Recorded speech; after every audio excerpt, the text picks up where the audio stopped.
नमस्कार दोस्तों, चलिए जान लेते हैं उत्तर प्रदेश के सभी 75 जिलों की आज की ताज़ा बड़ी और महत्वपूर्ण खबरों को। लेकिन उससे पहले वीडियो को लाइक कमेंट जरूर करें और साथ ही ये भी बताएं कि आप इस वीडियो को किस जिले, शहर या गांव से देख रहे हैं।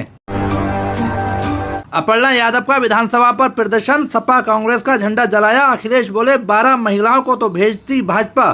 संसद में महिला आरक्षण बिल पारित न हो पाने को लेकर सियासत तेज हो गई। राज्य महिला आयोग की उपाध्यक्ष अपर्णा यादव ने शुक्रवार देर रात विधान भवन के सामने समाजवादी पार्टी और कांग्रेस का झंडा जलाकर विरोध प्रदर्शन किया। उन्होंने कहा कि वर्षों से लंबित इस बिल के पास न होने से महिलाओं को उनका अधिकार नहीं मिल पा रहा है। अपर्णा यादव ने आरोप लगाया कि विपक्षी दलों की राजनीतिक इच्छा शक्ति की कमी के कारण महिला आरक्षण बिल अटका हुआ है। उधर राज्य महिला आयोग के सदस्यों ने समाजवादी पार्टी के प्रदेश कार्यालय पर भी प्रदर्शन किया।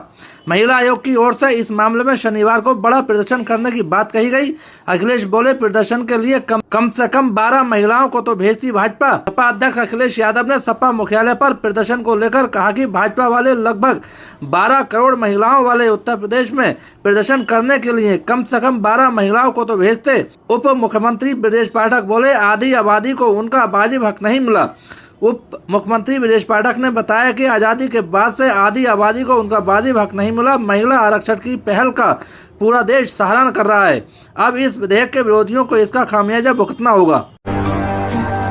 रामपुर में डीएम एसपी ने परीक्षा केंद्रों का निरीक्षण किया। होमगार्ड भर्ती परीक्षा की व्यवस्थाएं परखी, निष्पक्षता के निर्देश। रामपुर जिले में शुक्रवार को उत्तर प्रदेश होमगार्ड एनरोलमेंट 2025 की लिखित परीक्षा आयोजित की गई।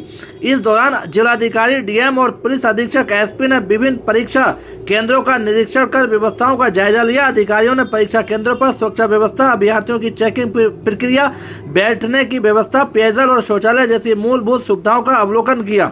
उन्होंने केंद्र व्यवस्थाओं और ड्यूटी पर तैनात अधिकारियों को परीक्षा पूरी पारदर्शिता, निष्पक्षता और शांतिपूर्ण ढंग से संपन्न कराने के निर्देश दिए। जिलाधिकारी ने जोर देकर कहा कि परीक्षा की शुचिता बनाए रखना सर्वोच्च प्राथमिकता है।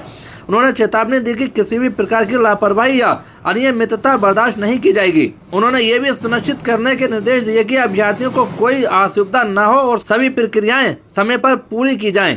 रामपुर में डीएम एसपी ने परीक्षा केंद्रों का निरीक्षण किया। होमगार्ड भर्ती परीक्षा की व्यवस्थाएं परखी। अधिकारियों ने परीक्षा केंद्रों पर सुरक्षा व्यवस्था, अभ्यर्थियों की चेकिंग प्रक्रिया, बैठने की व्यवस्था, पेयजल और शौचालय जैसी मूलभूत सुविधाओं का अवलोकन किया। उन्होंने केंद्र व्यवस्थापकों और ड्यूटी पर तैनात अधिकारियों को परीक्षा पूरी पारदर्शिता, निष्पक्षता और शांतिपूर्ण ढंग से संपन्न कराने के निर्देश दिए। जिलाधिकारी ने जोर देकर कहा कि परीक्षा की शुचिता बनाए रखना सर्वोच्च प्राथमिकता है। उन्होंने चेतावनी दी कि किसी भी प्रकार की लापरवाही या अनियमितता बर्दाश्त नहीं की जाएगी। उन्होंने ये भी सुनिश्चित करने के निर्देश दिए कि अभ्यर्थियों को कोई असुविधा न हो और सभी प्रक्रियाएं समय पर पूरी की जाएं। पुलिस अधीक्षक ने सुरक्षा व्यवस्था पर विशेष सतर्कता बरतने के निर्देश दिए। उन्होंने कहा कि परीक्षा केंद्रों के आसपास पर्याप्त पुलिस बल तैनात किया जाए और संदिग्ध गतिविधियों पर कड़ी नजर रखी जाए। नकल या किसी भी प्रकार की गड़बड़ी को रोकने के लिए सख्त निगरानी सुनिश्चित करने के निर्देश दिए। अधिकारियों ने परीक्षा ड्यूटी में लगे सभी कर्मचारियों को पूरी जिम्मेदारी और ईमानदारी के साथ कार्य करने की हिदायत दी। इसके साथ ही अभ्यर्थियों से भी परीक्षा नियमों का सख्ती से पालन करने की अपील की। प्रशासन की सक्रियता के कारण परीक्षा केंद्रों पर व्यवस्थाएं संतोषजनक पाई गई। परीक्षा को शांतिपूर्ण और सुव्यवस्थित ढंग से संपन्न कराने के लिए सभी आवश्यक कदम उठाए गए। ताजमहल का केस नंबर 13-381 हुआ 42 साल बाद खत्म। सुप्रीम कोर्ट में 1984 में दायर होती याचिका। जानिए क्या था मामला। उत्तर प्रदेश के आगरा में विश्व प्रसिद्ध इमारत ताजमहल का दीदार करने के लिए दूर दूर से सैलानी आते हैं। बदलते मौसम में ताजमहल पर भी प्रदूषण का असर नजर आता है। ताजमहल को प्रदूषण से बचाने और आसपास के पर्यावरण की रक्षा के लिए सुप्रीम कोर्ट में 1984 में एक केस फाइल किया गया था, जो अब 42 साल बाद जाकर खत्म हो गया है। न्यायमूर्ति जयमाल्या बागची और विपुल एम पंचोली ने एमसी मेहता का केस नंबर 13-381 समाप्त कर दिया है। पर्यावरण कार्यकर्ता एमसी मेहता ने सुप्रीम कोर्ट से मांग की थी कि इस विश्व धरोहर स्मारक ताजमहल को प्रदूषण से बचाने के लिए तत्काल कदम उठाए जाएं। 42 साल की ये याचिका केवल ताजमहल तक सीमित नहीं रही। इसे विरासत, संरक्षण, औद्योगिक नियम, शहरी प्रशासन और पर्यावरण संतुलन जैसे व्यापक संवैधानिक प्रश्नों को समेट लिया। इस दौरान सुप्रीम कोर्ट ने प्रदूषणकर्ता भुगतान करे और एहतियाती सिद्धांत जैसे पर्यावरण सिद्धांतों को मजबूत आधार दिया। ऐसे हुई थी इस याचिका की शुरुआत। इस याचिका से जुड़ी 150 आईए को 4 श्रेणियों में बांटकर नए नाम से सुनवाई जाएगी। कोर्ट का कहना है कि केस नंबर 13/381 में जारी आदेश प्रभावी होंगे। दरअसल बहुत साल पहले ताजमहल के संगमरमर पर पीले और काले धब्बे नजर आने लगे। आगरा और आसपास के जिलों में स्थित ईंट भट्टे, वाहनों का धुआं और मथुरा रिफाइनरी से निकलने वाले प्रदूषण को ताजमहल के पीलेपन के लिए जिम्मेदार माना गया। इस याचिका से 150 अंतरिम आवेदन जुड़ गए थे। वकीलों को 15 मई तक दिया समय। सुप्रीम कोर्ट ने लंबित आवेदनों को लेकर स्पष्ट प्रक्रिया तय की है। वकीलों को 15 मई तक बताना होगा कि यह आवेदन प्रासंगिक है या नहीं। समय सीमा तक सूचना न मिलने पर ये सभी आवेदन खुद ही निष्प्रभावी मान लिए जाएंगे। जिन मामलों की सुनवाई होगी उन्हें रजिस्ट्रार कोर्ट में सूचीबद्ध किया जाएगा। यूपी का इकलौता जिला जहां 7 मेडिकल कॉलेज हैं, कहा जाता है डॉक्टर्स का गढ़। उत्तर प्रदेश देश का सबसे ज्यादा मेडिकल कॉलेज वाले राज्यों में से एक है। यहां मेडिकल कॉलेज की कुल संख्या 81 है। इसमें 2 एम्स भी शामिल हैं। लेकिन क्या आप जानते हैं कि ऐसा कौन सा जिला है जिसमें 7 मेडिकल कॉलेज हैं? बता दें, इसे डॉक्टर्स का गढ़ भी कहा जाता है। अगर आप भी नहीं जानते हैं कि यूपी के किस जिले में सबसे ज्यादा मेडिकल कॉलेज है तो यहाँ जान लीजिए। यूपी का इकलौता जिला जहाँ 7 मेडिकल कॉलेज है, उत्तर प्रदेश शिक्षा के क्षेत्र में लगातार तेजी से आगे बढ़ रहा है। लेकिन क्या आप जानते हैं कि यूपी के किस जिले में 7 मेडिकल कॉलेज हैं? बता दें, इसे डॉक्टर का गढ़ भी कहा जाता है। बता दें, यहाँ हम उत्तर प्रदेश की राजधानी लखनऊ की बात कर रहे हैं। इसमें King George medical university, doctor Ram Manohar Lohia आयुर्विज्ञान संस्थान और संजय गांधी स्नातकोत्तर आयुर्विज्ञान संस्थान समेत 7 मेडिकल कॉलेज शामिल हैं। महीने से घटकर आएगी आपकी सैलरी, 50,000 वालों को मिलेगी इतनी कम। एक फैसले का असर। नए लेबर कानून के तहत कई खास बदलाव हुए हैं। उसमें से एक बदलाव सैलरी स्ट्रक्चर को लेकर है। अब सैलरी में बेसिक पे और डीए मिलाकर 50% होना अनिवार्य है, जिसका मतलब यह है कि आपकी इन हैंड सैलरी कम हो जाएगी। आइए समझते हैं। नए लेबर कोड के तहत बड़ा बदलाव हो चुका है।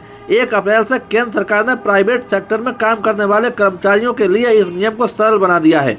इन कानून के तहत सैलरी स्ट्रक्चर और सोशल सिक्योरिटी जैसी चीजों में बदलाव किया है। सैलरी स्ट्रक्चर के तहत जो बदलाव किया गया है उसके तहत अब कर्मचारियों की बेसिक सैलरी और महंगाई भत्ता कुल सैलरी का 50% होनी चाहिए। बाकी 50% अलाउंस रहेगा। बेसिक पे और महंगाई भत्ता कुल सैलरी का 50% होने के बाद कर्मचारियों को हर महीने मिलने वाली इन हैंड सैलरी में कमी आ सकती है। अगर आपकी कंपनी ने भी नया लेबर कानून नोटिफाई कर दिया है तो अप्रैल की सैलरी में कमी स्पष्ट तौर पर दिख जाएगी। हालांकि सरकार ने यह भी कहा कि ये बदलाव 15,000 रुपए से ऊपर की बेसिक सैलरी पाने वाले कर्मचारियों के लिए ही होगा। जिनकी बेसिक सैलरी 15,000 रुपए से कम होगी या 15,000 रुपए तक होगी, उन पर यह नया सैलरी स्ट्रक्चर लागू नहीं होगा। इसका मतलब यह है कि उनकी इन हैंड सैलरी कम नहीं होगी। योगी सरकार का बड़ा एक्शन। श्रम कानून उल्लंघन पर 203 संविदाकारों का लाइसेंस होगा निरस्त, पैसे भी वसूले जाएंगे। गौतम बुद्ध नगर में श्रमिक हितों की अनदेखी पर योगी सरकार ने बड़ा एक्शन लिया है। श्रम कानून उल्लंघन पर 203 संविदाकारों के लाइसेंस निरस्तीकरण की कार्रवाई शुरू कर दी गई है। श्रमिकों को देय भुगतान न करने पर वसूली और मुकदमे की तैयारी भी हो रही है। उत्तर प्रदेश में योगी आदित्यनाथ सरकार श्रमिकों के हितों को लेकर सख्त रुख अपनाते हुए बड़े पैमाने पर कार्रवाई कर रही है।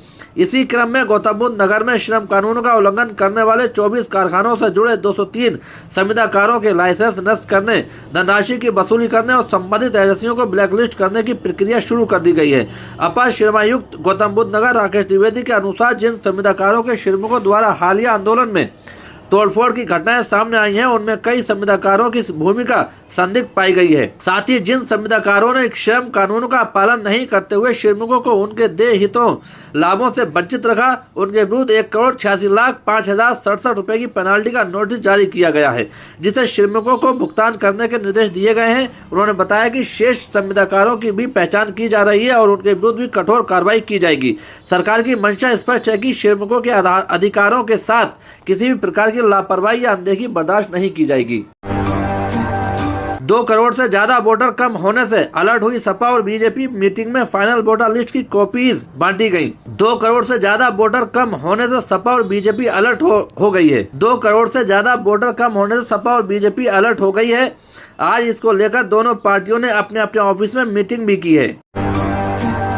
मैं जिंदा लाश बन गई हूँ 92% लाकर भी 92% लाकर भी वैशाली ने दी जान। सुसाइड से पहले वॉइस नोट ने रुलाया, भाई ने खोले राज। कानपुर में 92% अंक पाकर भी 95% का लक्ष्य न पूरा होने और शिक्षकों के मानसिक दबाव से टूटी वैशाली ने वॉइस नोट भेजकर खुदकुशी कर ली। खुदकुशी से पहले छात्रा ने अपने कुछ साथियों को एक वॉइस रिकॉर्डिंग भेजी थी। कानपुर में पन की रतनपुर विश्वविद्यालय भवन में छात्रा वैशाली सिंह 16 ने हाई स्कूल में कम अंक आने से आहत होकर गुरुवार शाम फंदा लगाकर जान दे दी। वह हाई स्कूल में 95% से ज्यादा अंक चाहती थी, जबकि उसे 92% अंक मिले।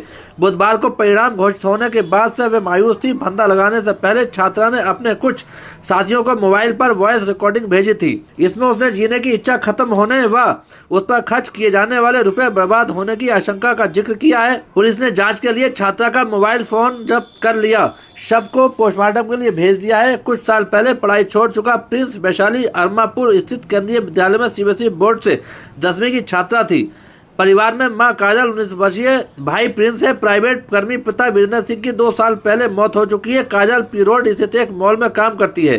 प्रिंस कुछ साल पहले पढ़ाई छोड़ चुका है और घर पर ही रहता है। फंदे पर लटका हुआ था वैशाली का शव। उन्होंने बताया कि गुरुवार को वह मॉल गई थी। दोपहर करीब 3 बजे से लेकर शाम 5 बजे तक बेटी को कई कॉल की, लेकिन फोन रिसीव नहीं हुआ। उन्होंने प्रिंस को कमरे में भेजकर बात कराने के लिए कहा। प्रिंस कमरे में पहुंचा तो वैशाली का शव फंदे पर लटका देख चीख पड़ा। चलिए दोस्तों, आज के लिए इतना ही। उत्तर प्रदेश की सभी खबरों को जानने के लिए बने रहिए हमारे चैनल द यूपी न्यूज 92 में।